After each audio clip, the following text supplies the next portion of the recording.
Taxpayer Talks is brought to you by Texans for Fiscal Responsibility and is made possible by generous donations from listeners like you. If you want to support our work, you can visit texastaxpayers.com/donate to make a tax-deductible contribution today. Thank you. Hello and welcome to Taxpayer Talks. My name is 𝗚𝗪𝗠, president of Texans for Fiscal Responsibility, here with 𝗓𝗪𝗏 𝗡𝗪𝗪, our executive director. How you doing? Doing great, man. Woo, I'm tired, man. Are you?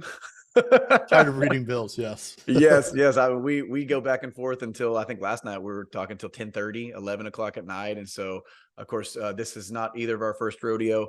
We are absolutely in the thick of it. We have really hundreds of bills we're dealing with on a daily basis. They're throwing out about 30 to 40 in the House and about the same in the Senate. And so we have our work cut out for us the rest of the session. I want to kind of start off by talking about the major vote that happened on Tuesday. And of course, we're recording on Wednesday, so the third reading's coming and we'll have an update on this. But essentially a big vote that has gotten a lot of attention is there were legislators voted for Schofield's bill that essentially on the surface, it looks like it just raises district judges' salaries. But for those who are in the know and understand what this means, and they have done this multiple times in the past, the legislator's pension is tied directly to, there's a formula that occurs, but it's tied to the district judge's salary. And so, they'll come out and say, hey, we need to adjust the districts. It's about time to adjust again. We have inflation, but the reality is what they're doing. This is a roundabout and kind of secretive way in which they can bump up their own pensions.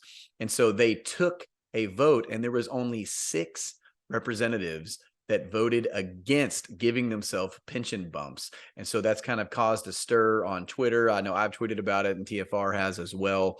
And so thoughts, Jeremy? Well, I mean, I think it probably, most taxpayers probably don't even know that lawmakers get pensions, right? For a part-time legislature, and for most legislators that maybe aren't there for, 4 or 5 sessions, it's, I'm sure this might be the first time they're hearing that lawmakers receive pensions. So there's that. I think my personal opinion is they absolutely shouldn't have pensions anyway, because it's not a career per se. And then, of course, just the pension system, as you tweeted about, and I definitely agree, is just the way we do pensions, state-sponsored pensions, is just archaic. It's absolutely ridiculous. And of course, it's taxpayers, right, on the hook for that. And it's not a surprise that the vast majority of them supported increasing that as such, just because, and they know, right, there's not a lot of accountability that would come with that, since they can kind of hide the ball on that. So I think we rightfully called it out. Yeah, and for those who, you just kind of expand, you mentioned it, it's I believe 4 legislative cycles in which they actually vest or qualify for a pension, and every cycle after that their pension gets bumped up just a little bit, right? And so they're obviously incentivized once they've vested into that pension after their 4th legislative session. The longer they stay, the sweeter that pension is. And so this is one of the things. Well, people are like, why are these people sticking around for so long? At a part-time salary. Right, like they get paid like $7,500 a year or something like that. It basically covers healthcare expenses, and really not even that. But there is motivation for them to stick around, because they get better and better retirement the longer they stay, and it's in their best interest. And so it's important for taxpayers to understand why, even sometimes when someone's completed their 4th cycle, the conversation starts talking like, is this last person's last cycle? Because we know kind of from the inside baseball that most of those representatives, if they're not looking to be a lifer, right, then they're really going for maybe 4 or 5 so they can vest. And then, hey, they have their pension, and it's a sweet pension, by the way. And to your point, and of course I made it on social media, TRS, ER, we're always coming back to these programs to complete. They're upside down, because pensions are an idiotic way to do retirement. It is absolutely not being a good steward of taxpayer dollars, and we absolutely should be transitioning away from these archaic programs. They cost taxpayer dollars. We can't sustain the programs, and we should be going to some sort of matching or 401k, and I'm talking for teachers and actual bureaucrats, right? I agree with you that they should not have any pension whatsoever, because they're a part-time. This isn't their job. This is supposed to be a part-time gig. So I'm with you on that. It'll be interesting to see, you know, what 6 people voted against it on second reading yesterday. Obviously, to your point, right, we're recording this on Wednesday. It'll be interesting to see if anyone flips to the no column after today, and you see the amount of no's be increased. If not, I think it's a sad commentary on where we're at, specifically in the Texas House. Yeah, I have no doubt with the amount of traction that got, that some lawmakers probably heard from their constituents and are probably reconsidering it. I suppose it's not out of the realm of possibilities that some of the newer lawmakers had no clue, but you can't tell me that those lawmakers that have been there for 2 or 3 cycles don't know what's going down. They know what's going down. Don't Absolutely. don't let them lie to you, right? Well, let's pivot to another big piece of news. We did have HB 5 that was voted out of committee. You want to give us the breakdown on where that's at? Yeah, so of course we've talked about this bill several times before, but it's moving, so it's important to highlight that. House Bill 5 is the prioritized effort by House Speaker 𝗖𝗢𝗠𝗪𝗏 to kind of revitalize the largest corporate welfare program in the state of Texas, which ended, or had the program itself was ended in December of last year. It's authored by State Representative 𝗏𝗪𝗏, a Republican out of Corpus Christi. And as we've talked about several times, I know you watched the committee hearing when this was heard, right? There is no sunset provision here. It lacks accountability. In so many ways, it's even more nefarious than the previous rendition of the Chapter 313 tax abatement program, right? But the takeaway, the news this week, outside of it passing unanimously out of the House Ways and Means Committee, it is yet to be sent or put on a calendar as of yet, although those deadlines are coming soon. So I imagine we'll likely see it next week on a calendar. But the more interesting takeaway is, of course, it's at 76 authors, right? So that's a mixture of joint authors and co-authors, but ultimately that's 76 public names of supporters of the bill, right? Which also means that in a full House of Representatives, when they're voting, that's enough people to vote it out of the House, right? So that's the big news. Of course, the unknown is, and I'm sure we'll talk about this, is the Senate, and whether, if it did pass, presumably the House, whether the Senate would do anything with it. But, you know, I think the other thing to highlight here is, after we kind of called out, right, the names of people that were on this list, mind you, I think it was 6 people on that list who supported this cycle who were opposed to it last cycle, right? So that's an important thing. 3 of those names took their names off, right? And then 3 additional names were added. So there's still at 76. But, you know, the 2 notable ones, so Gary Gates, I believe he's a Republican out of Richmond area there. He's a member of the House Freedom Caucus, right? Or the Texas Freedom Caucus. And he was originally on as a co-author. He took his name off, right? Now, another Freedom Caucus member, Richard Hayes, was originally not on it, and he added his name. And what's notable there is that the Texas Freedom Caucus came out, I don't know, early March, late February, opposed specifically to this bill. And so it's interesting to see 2 of their members at least tacitly be in support of it. I think, you know, what this shows is, you know, when you shine a light, like the cockroaches scatter, right? And I think, you know, to give some encouragement to voters who think that, oh, you know, the whole thing's rigged. Yeah, to a certain extent, yes. Like they're absolutely playing inside baseball. And the fact that, you know, 3 dropped off, but then 3 more popped on, right? Absolutely, the leadership team is making sure that they have 76 to get this across the goal line. But what is important is when, you know, transparency and was provided, look how quickly. So when like Gary Gates is like, nope, I don't want that. You know, I don't want people knowing about that. Maybe he didn't know it was as big of a deal. Maybe he didn't. I don't know. But the fact that people are like, you're supporting corporate welfare, when, as you said, he's part of the Freedom Caucus, and the Freedom Caucus has openly come out on social media and say, hey, we oppose this because both parties oppose it, right? And because it's just a bad deal for Texans. And so, you know, when we do things like this, where we're calling out people raising their pensions or calling out, you know, vote, like this is our mission, and it's to provide transparency and light and to illuminate what's going on in the legislature.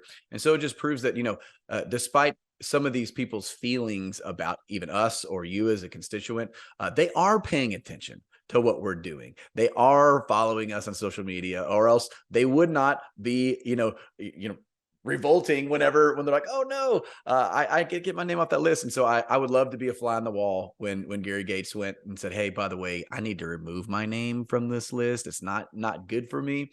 And what that tells us is they understand that this is not a popular issue with taxpayers, and they are simply doing it because honestly a corporate lobbyists. These are the people who are pushing this. When you listen, as you said, I listened to the whole committee hearing. Overwhelmingly, the testimony was negative. Like, nobody wants this. Every Texan, which is more kind of a left-leaning organization, they oppose it for some different reasons than we oppose it. But your organization's on the left, your organization's on the right. We all oppose this. Now, the reality is, the question is, it looks as though with 76 co-authors, it's going to pass the House. Likely, unless more pressure is applied and more people pull their names off, which is possible. But let's just assume that that's not going to happen. They have the votes to get it through the House, which I believe last cycle 313s went through the House as well, barely, right? And it died over in the Senate. So the question is, what is going to happen in the Senate? Well, we kind of have a little bit of insight because Dan Patrick came out, I believe, and I can't remember exactly what he said, but I think he alluded to, hey, his infrastructure, his subsidies for gas, or I think, and maybe you can expand on that. He's like, well, hey, if you guys want, HB5 passed, maybe we should do this. And I'm paraphrasing, and I could be misquoting, right? But he basically insinuated, hey, if you guys want HB5 passed, you're going to need to do us a solid, right, and pass the natural gas subsidies. And so I think it actually does have a realistic chance of getting through. And so it's really vitally important that we have some representatives that come and not only oppose us and try and kill this thing, but in the chance that it does get across the finish line, this thing needs way more accountability. It's horrific in its current state. You mentioned a lot there. I think, yes, both parties are obviously in opposition, but what's notable, right, is I think it's 52 Republicans and 24 Democrats are signed on as authors of this bill, contrary, right, to what their party platforms say.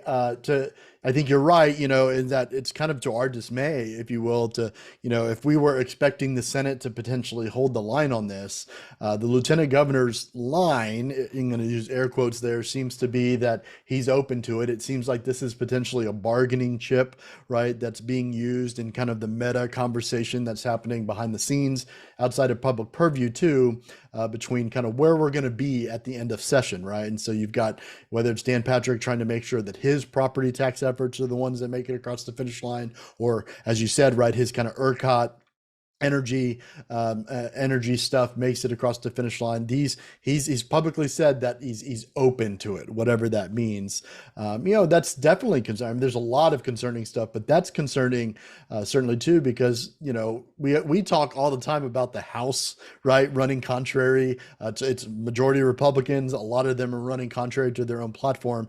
It's a little concerning given the Senate's track record, or at least being better, right, on some of the stuff that they're potentially open to something contrary to that platform as well, considering they also have a Republican majority over there. And so we don't know what we don't know, obviously, right? We're coming up on some deadlines here in about 2 weeks, but I imagine this bill will be put on a House calendar next week. To your point, it is likely going to be voted favorably out of the House, potentially favorably out of the Senate, right? And then it's a question, it seems like the governor's been open to it, especially now that it doesn't have the green energy, right, subsidies in there. No matter what, the biggest takeaway here is that it will be in its current form. If we do not kill it and it does not get improved by amendments, it will be terrible for Texas taxpayers. Do you hate property taxes and want to actually own your home? Please like and subscribe to our channel, turn on notifications so you're aware of future videos on how we can eliminate property taxes in Texas. So let's pivot kind of to our last bit. You wrote an article about, I believe it was HB 12, which was one of the many bills that is expanding Medicaid. And so since you wrote the article, why don't you explain exactly what that bill does? Yeah, so House Bill 12 it passed the House last week, right? And so what that specifically does, it's authored by Democrat State Rep Tony Rose. It's a legislative priority of Republican House Speaker 𝗖𝗢𝗦𝗖𝗔𝗍𝗍. It's very similar to a bill that passed out of the House last legislative session, House Bill 133, also authored by Rose, where I believe the portion that House Bill 12 takes care of this session got stripped out before it got fully passed. But ultimately what House Bill 12 does is it extends Medicaid coverage for pregnant women an additional 10 months for a total of 12 months after pregnancy, right? And there's a lot of concerns there, and we can get into that. But what ended up happening, right, is that, it had, I believe, before it got voted on, it had 65 co-authors already in the House. It's a speaker priority, right? So the writing, those rarely are going to fail, right? So the writing was on the wall. It would likely pass, but very few people voted against this, I think, if at all, right? And there's a lot of concerns outside of the cost. There's no guarantee, obviously, for quality service, right? You're kind of increasing the burden, if you will, on the existing system there. There were some lawmakers that expressed concern over kind of a lack of guardrails, if you will, when it comes to, there's nothing that requires that the mother that would potentially get this coverage carry that baby to term, right? So there's the concern of potentially incentivizing abortion, right? If you will, there too. There's also the concern they had in the fiscal note. This was, the cost would be about $147 million to taxpayers over the next 2 years, but that's assuming that a waiver, right, would go through. The reality is that there is no federal match here. So it's like upwards of like $340 million to taxpayers, and about half that every year thereafter, right? And so it's an extreme cost. And ultimately the narrative should be, in a Republican controlled House, which, by the way, in their platform, they're opposed to expanding Medicaid, right, for a whole host of reasons.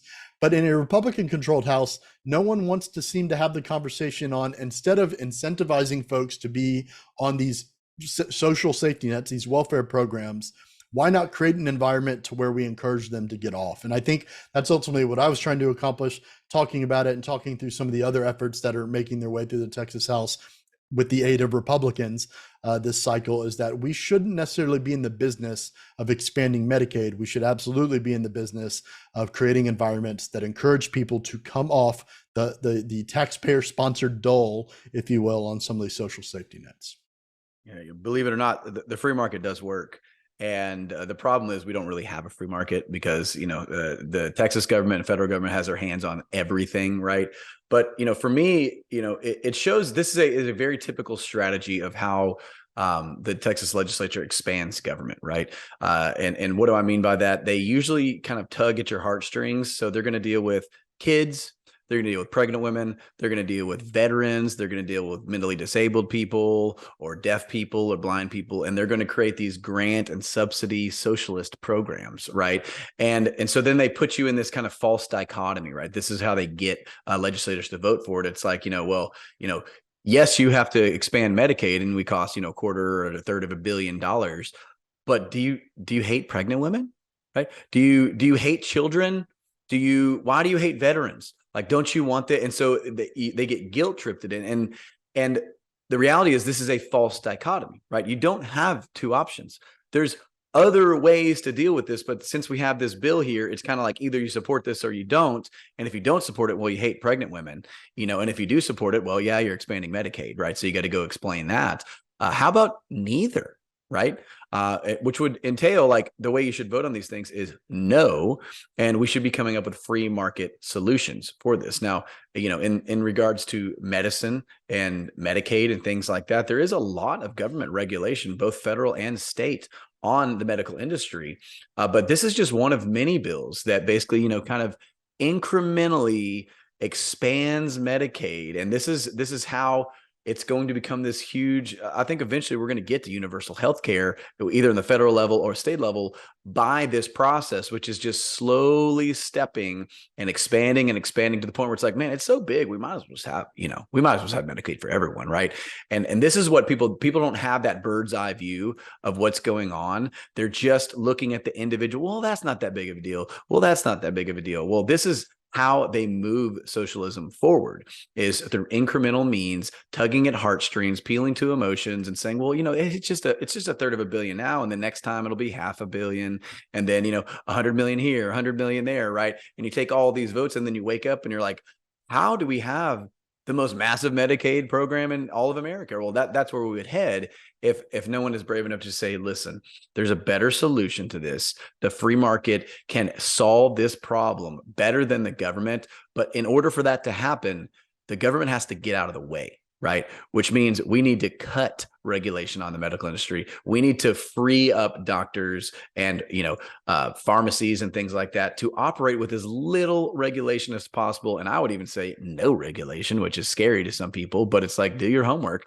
That is where you're going to get that insulin come down from $500 a vial to, I think it costs like 15 cents or something like that. It's something insane how much it costs to make.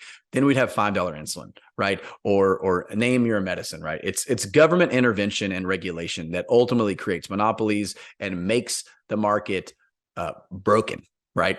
And so I think this is just one vote that really typifies how we deal with things like medicine and Medicaid. And it's the wrong way. There's a better way. Yeah, I mentioned, there's other bills that are being considered actually today on the House floor that kind of do what you were saying, right? It's this incremental kind of chipping away, if you will, slowly, for small groups of people that qualify, allowing them to get Medicaid coverage. I want to be clear here, right? We're not talking about Medicaid expansion in the post-Obamacare sense, right? Texas is one of only a few states that hasn't expanded via an 1115 waiver, right, to do that. But they are kind of doing that in a roundabout way by just expanding the pools of people that qualify, nitpicking at it, right? Just slowly, every session, we're adding these pools of people that do that. And Republicans seemingly are just happy to do that. And of course, Democrats are absolutely on board with that. It's a scary notion to think that it's just a drop in the bucket compared to some of the other social safety net kind of stuff as well. And Republicans are aiding in this sort of thing, especially considering, right, that you've got taxpayers, whether in the property tax sense or not, that are just kind of suffering out there, right? This is money that could be put towards that. It's money, to your point, that or it's time that the legislature could be spending to cut regulation, right, and have free enterprise certainly approach this topic. And so I think that's what we were trying to highlight. Absolutely. So that's about it for us today. As we want to remind you, if you have not subscribed to our vote notices, please go to TexasTaxpayers.com. In the little right-hand corner, there's a little subscribe button. Subscribe to our fiscal note. We give you weekly updates on Friday of what's going on. And then, of course, there's a little box you can check for vote notices, and we will keep you up to date. And like I said, we're putting out tons every single day, and we are in the thick of it. Probably for the next 3 to 4 weeks, we'll be dealing with House bills and Senate and then in other chambers. So we're far from over. As a matter of fact, we'll probably vote on more bills in the next couple of weeks than we have all session long. And so if you have not done that, there's still time. Of course, follow us on Twitter and Facebook, Instagram. We appreciate y'all. And of course, next week, we'll be back again with another Taxpayer Talks to let you know what has transpired in the prior week. We appreciate y'all and have a great day.